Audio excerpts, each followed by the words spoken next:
Hello students, in this video we are going to study electrochemistry of physical chemistry BSc part 2. The name of the chapter is वैद्युत रसायन या electrochemistry. अब हम पढ़ते हैं कुछ टर्म्स के बारे में जो इस चैप्टर से रिलेटेड हैं, जैसे वैद्युत चालक या इलेक्ट्रोकंडक्टर्स। वे पदार्थ जो विद्युत धारा को अपने में से होकर प्रवाहित होने देते हैं उन्हें वैद्युत के चालक या कंडक्टर्स ऑफ इलेक्ट्रिसिटी कहते हैं, जैसे तांबा, सिल्वर, अम्ल, क्षार तथा लवण के विलयन आदि। तथा जिन पदार्थों में होकर विद्युत द्वारा प्रवाहित नहीं हो सकती उन्हें विद्युत अचालक या नॉन कंडक्टर्स ऑफ इलेक्ट्रिसिटी कहते हैं, जैसे रबड़, लकड़ी, लाख इत्यादि। किसी पदार्थ में से विद्युत धारा का प्रवाहित होना वैद्युत चालकता इलेक्ट्रिकल कंडक्टेंस कहलाता है। यह प्रक्रिया दो प्रकार से संभव होती है, धात्विक चालकता या इलेक्ट्रॉनिक चालकता, यानी मेटेलिक और इलेक्ट्रॉनिक कंडक्टर्स। इलेक्ट्रोलाइटिक चालकता या आयनिक चालकता, इलेक्ट्रोलाइटिक कंडक्टेंस और आयनिक कंडक्टेंस, यह दो प्रकार की होती हैं। अब हम देखते हैं धात्विक चालकता या इलेक्ट्रॉनिक चालकता। वे पदार्थ जिनमें विद्युत धारा लगाए गए विभव यानी उच्च विभव से निम्न विभव की ओर स्वतंत्र इलेक्ट्रॉनों के प्रवाह से प्रभावित होती है, अर्थात इनमें आवेशवाहन इलेक्ट्रॉन होते हैं। ये धात्विक चालक या इलेक्ट्रॉनिक चालक कहलाते हैं तथा इसे धात्विक चालकता या इलेक्ट्रॉनिक चालकता कहते हैं। इन चालकों में विद्युत का धारा प्रवाह के साथ कोई रासायनिक परिवर्तन नहीं होता।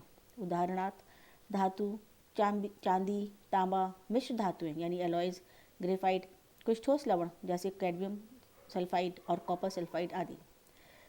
इलेक्ट्रोलाइटिक चालक अथवा वैद्युत अपघटनी चालकता, ये पदार्थ जिनमें विद्युत धारा का प्रवाह आयनों की गति के कारण या आयन का विपरीत आवेशित इलेक्ट्रॉन पर अभिन्न अभिगमन के कारण होता है, अर्थात ऐसे पदार्थों में आवेश वाहक आयन होते हैं। ये वैद्युत अपघटनी या आयनिक चालक कहलाते हैं तथा इसे इलेक्ट्रोलाइटिक या आयनिक चालकता कहते हैं। इन चालकों में विद्युत धारा के प्रवाह के साथ रासायनिक परिवर्तन होता है तथा पदार्थ आयनों में अपघटित हो जाता है, अतः इन पदार्थों को विद्युत अपघट्य या इलेक्ट्रोलाइट्स कहते हैं। फॉर एग्जाम्पल अम्ल, क्षार, पिघले हुए लवण, लवणों के जलीय विलयन आदि। लेकिन कई पदार्थ विद्युत के चालक नहीं होते, उन्हें विद्युत अनपघट्य यानी नॉन इलेक्ट्रोलाइट्स कहते हैं, जैसे शक्कर, शुद्ध पानी आदि।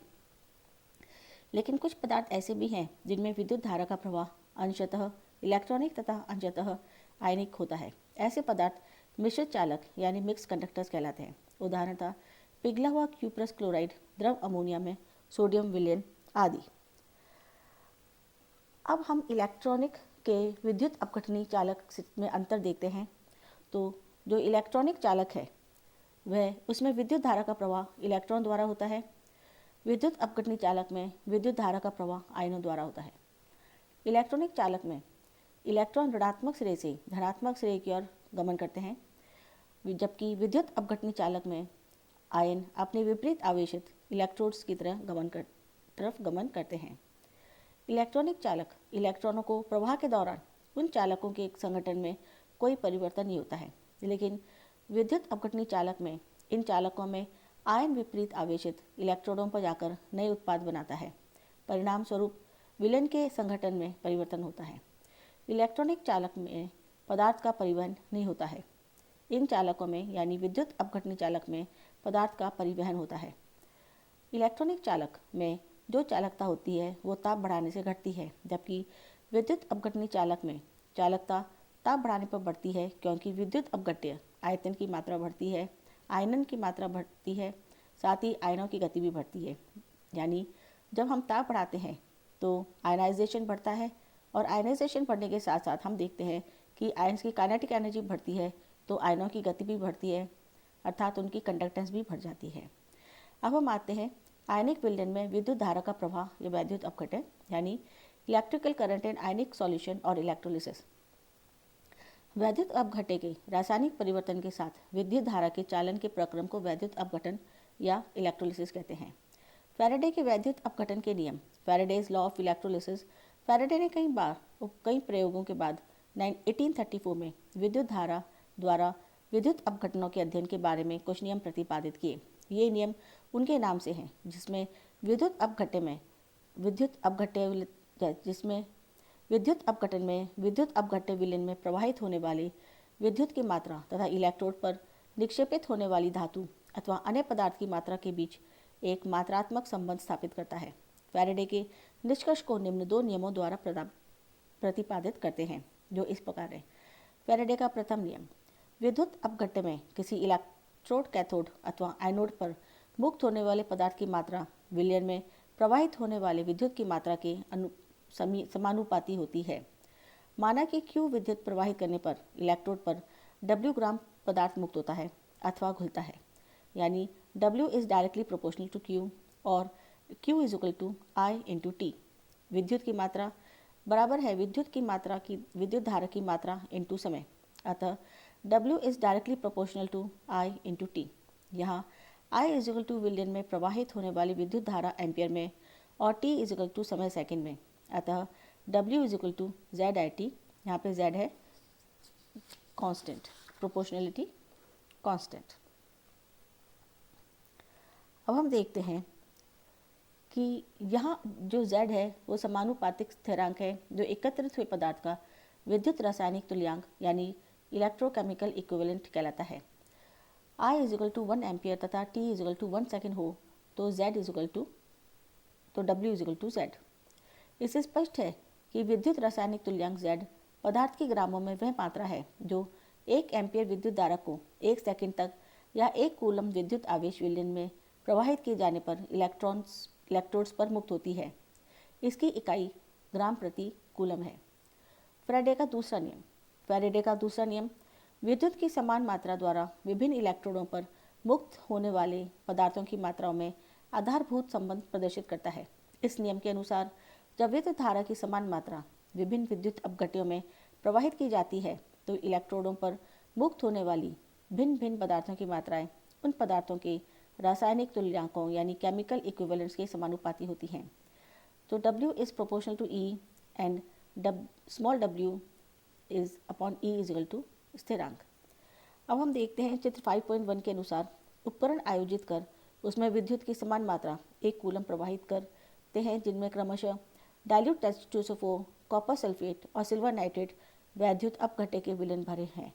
तो कैथोड पर मुक्त हाइड्रोजन, कॉपर तथा सिल्वर के भारों की गणना करने पर पाया कि सदैव अपने तुल्यांकी भारों क्रमशः 1:31.78:107.88 के अनुपात में होंगे। यदि किन्हीं 2 सेलों से मुक्त होने वाले पदार्थ की मात्राएं W1, W2 और उनके रासायनिक तुल्यांक भार E1 और E2 हो तो W1/E1 is equal to W2/E2 is equal to hydrogen की एकत्रित मात्रा अपॉन कॉपर की एकत्रित मात्रा।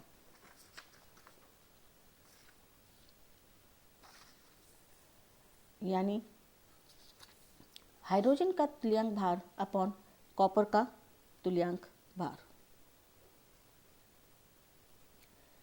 प्रथम नियम के अनुसार W1 is equal to Z1IT तथा W2 is equal to Z2IT हो, जहाँ Z1 तथा Z2 दोनों पदार्थों के विद्युत रासायनिक तुल्यांक हो, तो W1/W2 बराबर है Z1IT/Z2IT बराबर है E1/E2 के, या Z1/Z2 बराबर हो जाता है E1/E2 के। तो हम कह सकते हैं कि Z डायरेक्टली प्रोपोर्शनल है E के, यथा किसी पदार्थ का विद्युत रासायनिक तुल्यांक उसके रासायनिक तुल्यांक के समानुपाती होता है। प्रायोगिक रूप से 1 कूलम आवेश यानी 1 एम्पियर विद्युत धारा को 1 सेकंड तक प्रवाहित करने पर जो 1 कूलम आवेश प्रवाहित करते हैं वो सिल्वर नाइट्रेट के विलयन में से प्रवाहित करने पर 0.001180 ग्राम सिल्वर निक्षेपित होती है। फैराडे के प्रथम नियम के अनुसार किसी भी आयन की मात्रा जो निक्षेपित या डिपॉजिट होती है वह विद्युत धारा की मात्रा की समानुपाती होती है। अतः विद्युत धारा की वह मात्रा जो 1 ग्राम तुल्यांक सिल्वर को निक्षेपित करने में आवश्यक है, सिल्वर का तुल्यांकी भार अपॉन सिल्वर का विद्युत रासायनिक तुल्यांक बराबर है 107.88 अपॉन 0.001118 बराबर होता है 96493। इसी प्रकार 1 ग्राम तुल्यांक हाइड्रोजन या 1 ग्राम तुल्यांक कॉपर को निक्षेपित करने के लिए भी विद्युत धारा की आवश्यक मात्रा हम ज्ञात करते हैं। तो हाइड्रोजन के लिए है 1/0.00001036 बराबर आता है 96515 कूलम। और तांबे के लिए अगर हम देखते हैं तो 31.8 अपॉन 0.0001 3296 बराबर आता है 96567 कूलम। अतः किसी पदार्थ के 1 ग्राम तुल्यांक मुक्त करने के लिए 96495 कूलम अथवा 96500 कूलम की आवश्यकता होती है। विद्युत की इस मात्रा को अर्थात 96500 कूलम को 1 फैराडे कहते हैं। यह ध्यान देने योग्य है कि विद्युत की यह मात्रा पदार्थ की प्रकृति पर निर्भर नहीं करती और सदैव स्थिर रहती है। फैराडे यानी अगर हम इसका डेफिनेशन देखें तो है फैराडे विद्युत की वह मात्रा है जो किसी पदार्थ के 1 ग्राम तुल्यांक भार को घोलने अथवा निक्षेपित करने के लिए प्रयुक्त होती है। F का मान है 96500 कूलम। 1 फैराडे विद्युत प्रवाहित करने पर पदार्थ का 1 ग्राम तुल्यांक मुक्त होता है। 96500 एम्पियर विद्युत धारा 1 सेकंड तक प्रवाहित की जाती है तो किसी पदार्थ के ई ग्राम मुक्त होते हैं। ये तुल्यांक भार है, इसलिए टी सेकंड तक 1 एम्पियर विद्युत धारा के प्रवाहित होने पर निक्षेपित होने वाले पदार्थ की मात्रा I into T into E upon 96500 ग्राम है। अतः फैराडे नियमों को गणितीय रूप में निम्न समीकरण द्वारा प्रदर्शित किया जाता है।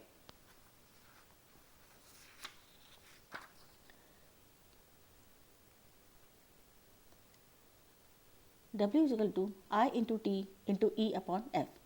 उपरोक्त समीकरण से विद्युत धारा का मापन किया जा सकता है।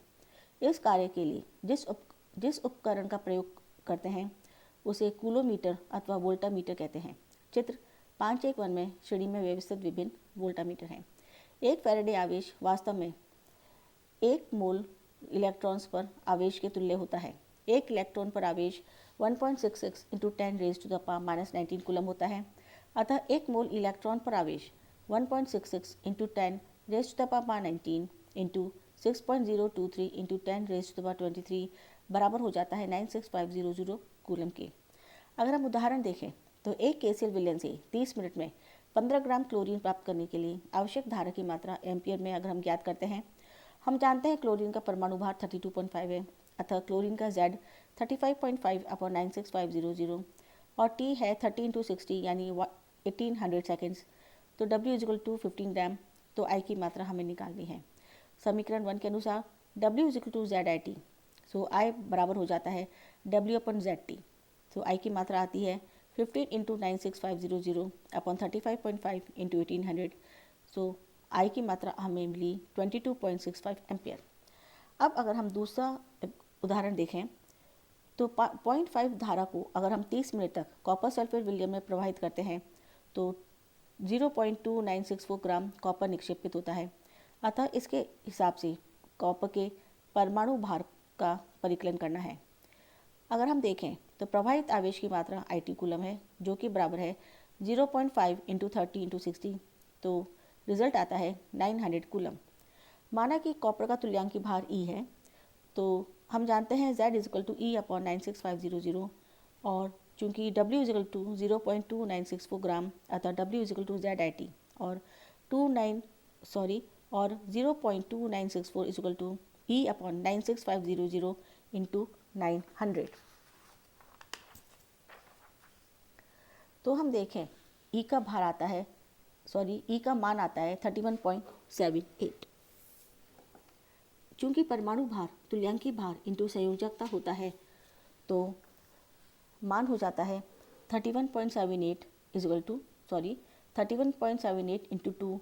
अतः कॉपर का परमाणु भार आता है 63.56। अब हम उदाहरण 3 देखते हैं। एक धातु के तल जिसका क्षेत्रफल 80 सेंटीमीटर स्क्वायर है पर सिल्वर की 0.0005 सेंटीमीटर मोती परत जमाने के लिए सिल्वर नाइट्रेट के विलयन में 3 एम्पियर धारा को कितने समय तक प्रवाहित करना पड़ेगा। तो हम देखें सिल्वर का घनत्व 10.5 ग्राम पर सेंटीमीटर क्यूब है और धातु के तल पर जमने वाली सिल्वर की परत का द्रव्यमान बराबर होता है परत की आयतन के और घनत्व के प्रोडक्ट के।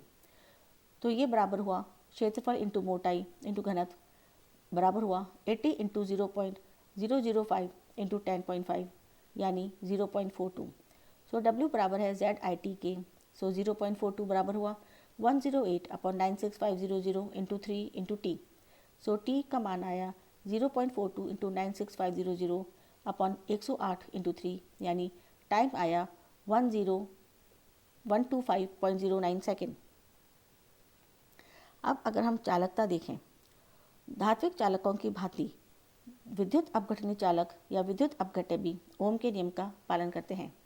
इस नियम के अनुसार किसी चालक में प्रवाहित होने वाली विद्युत धारा I E/R के बराबर होती है, अर्थात I = E/R, जहाँ I विद्युत धारा एम्पियर में, E विभवांतर है अर्थात चालक के दोनों सिरों पर विभव का अंतर है, तथा R चालक द्वारा उपस्थित प्रतिरोध है। इससे स्पष्ट है कि दी हुई वोल्टता के लिए चालक में प्रवाहित होने वाली विद्युत धारा उसके प्रतिरोध पर निर्भर करती है। जब धात्विक चालकों के बजाय विद्युत अपघटनी चालक काम में लेते हैं तो प्रतिरोध के स्थान पर चालक तत्व पद काम में लेते हैं। विद्युत रसायन में प्रतिरोध की अपेक्षा चालक तत्व शब्द का अधिक प्रयोग करते हैं। प्रतिशोध का व्युत्क्रम चालक तत्व है तथा इसे C से प्रदर्शित करते हैं, अतः C बराबर आता है 1/R के।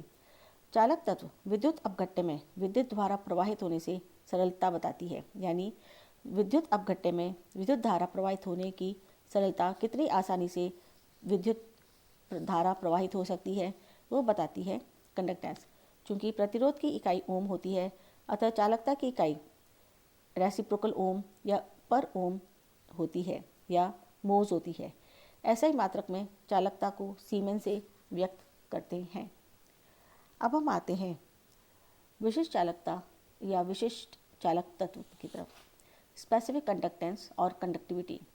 जब किसी विद्युत उपघट्य में विद्युत धारा प्रवाहित की जाती है तो इस चालक का प्रतिरोध में उसकी लंबाई L का समानुपाती तथा उसके अनुप्रस्थ परिच्छेद के क्षेत्रफल एरिया की क्रॉस सेक्शन A का समानुपाती होता है, अर्थात R बराबर होता है R is directly proportional to 1/A L/A और R is equal to rho into L/A। तो हम देखते हैं जो रेजिस्टेंस है वो डायरेक्टली प्रोपोर्शनल है लेंथ अपॉन एरिया के, या R is equal to rho into L/A, जहाँ पर जो रो है एक कांस्टेंट है और इसे स्पेसिफिक रेजिस्टेंस कहलाता है। इसका मान चालक के पदार्थ की प्रकृति पर निर्भर करता है। यदि L 1 सेंटीमीटर है और A 1 वर्ग सेंटीमीटर या 1 सेंटीमीटर स्क्वायर है तो R का मान हो जाता है बराबर रो के। अतः किसी विद्युत अपघट्य के विलयन का विशिष्ट प्रतिरोध ओम के उस विलयन का प्रतिरोध है जो एक वर्ग सेंटीमीटर अनुप्रस्थ काट के इलेक्ट्रोडों जिनके बीच की दूरी 1 सेंटीमीटर हो उसके EH 1 सेंटीमीटर विलयन का प्रतिरोध उसका विशिष्ट प्रतिरोध कहलाता है। IUPAC ने विशिष्ट प्रतिरोध के स्थान पर प्रतिरोधकता यानी रेजिस्टिविटी पद की अनुशंसा की है। तो जनरली हम देखते हैं कई किताबों में रेजिस्टेंस लिखा रहता है, कईयों में रेजिस्टिविटी लिखी रहती है। विशिष्ट प्रतिरोध का व्युत्क्रम विशिष्ट चालक कहलाता है जिसे कापा से व्यक्त करते हैं। चूँकि विशिष्ट प्रतिरोध को प्रतिरोधकता कहते हैं अतः विशिष्ट चालकत्व को चालकता कहते हैं। IUPAC के अनुसार विशिष्ट चालकत्व के स्थान पर चालकता का उपयोग करते हैं। अतः समीकरण 8 के अनुसार IUPAC के अनुसार विशिष्ट चालकत्व के स्थान पर चालकता का उपयोग करते हैं। अतः कापा इज इक्वल टू 1/रो। अतः समीकरण 8 के अनुसार 1/R इज इक्वल टू 1/रो इंटू A/L और kappa is equal to L/A into 1/R is equal to L/A into C, because C is बराबर 1/R और kappa is equal to L/A into चालकता। यदि L 1 सेंटीमीटर हो तथा A 1 वर्ग centimetre हो तो कापा बराबर हो जाता है C के, यानी अति विशिष्ट चालकता या चालकत्व कापा की परिभाषा की जा सकती है कि किसी विद्युत अपघट्य के 1 घन सेंटीमीटर यानी 1 cc विलयन की चालकत्व को चालकता या विशिष्ट चालकता कहते हैं।